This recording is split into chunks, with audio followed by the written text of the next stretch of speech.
يلا بينا بقى يا بنات ندخل في اللوكات التقيلة القوية اللي هيخليكي تتعاملي مع الألوان الغامقة وخاصة الأسود بشكل احترافي.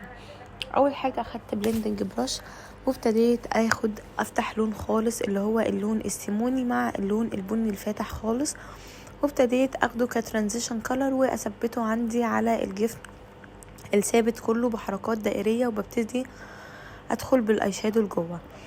انتوا عارفين كل الخطوات دي، انا بحب اشرحها لكم في كل فيديو علشان لو انتي نسيتي اي خطوة تبتدي معايا تفتكري وتبتدي معايا تطبقي كل ده. وزي ما انتوا عارفين ان اهم حاجة في الميك اب انك تطبقي. تاني حاجة ابتديت اصغر البراش شوية وابتديت اغمق اللون البني، وبرضو بحطه في نفس المكان.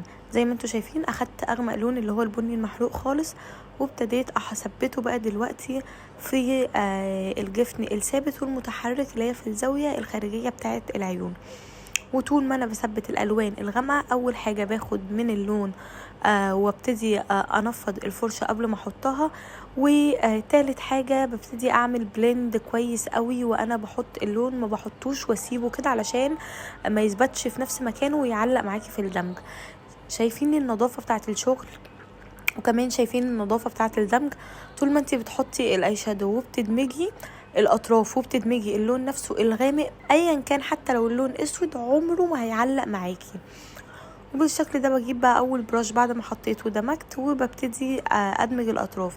دلوقتي بقى صغرت الفرشه بتاعتي خالص علشان اكون دقيقه وانا بحط اللون الاسود، لان انتوا عارفين ان الاسود مفهوش هزار.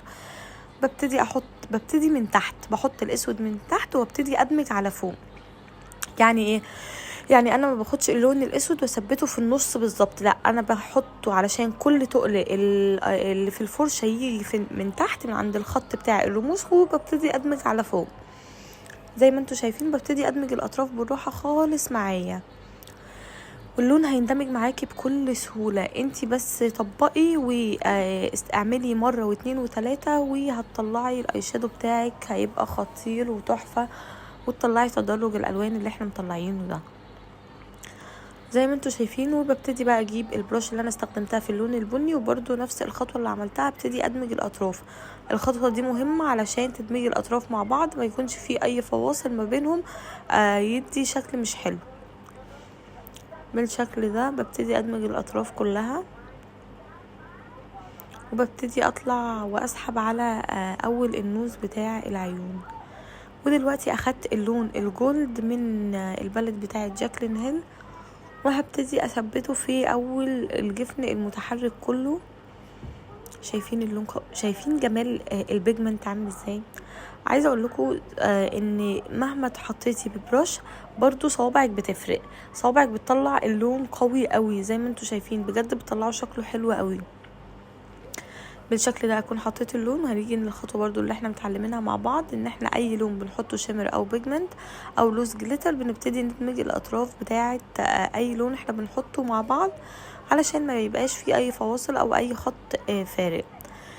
دلوقتي بقى هبتدي جوه العيون، اخدت اللون الاي شادو الزيتي وهبتدي استخدمه ككحل جوه العيون. ليه؟ علشان انا حابة اكسر الالوان اللي انا عملتها بلون تاني يبقى برضو لايق معاهم. محبتش احط كحل اسود،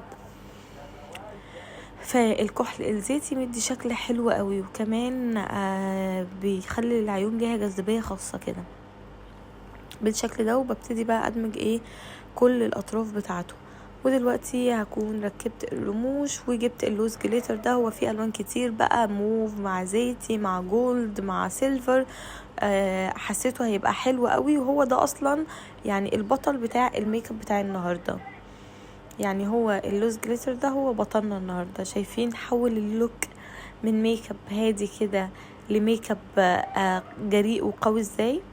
ودلوقتي ببتدي اعمل الكونتور بتاع النوز عندي، وببتدي اسحب على الحاجب من فوق، وبس كده بكون بحط البلاشر وبعديها احط الاضاءة بتاعتي، وده يكون الفاينل لوك. يا رب يكون الميك اب عجبكم، يا رب تكونوا استفدتوا واستمتعتوا، وهستنى رايكم تحت في الكومنت. وما تنسوش تقولوا لي انتم متابعيني منين، ولو حابين اي ستايل ميك اب لوك معين اعمله لكم اكتبوا لي تحت برضو في الكومنت.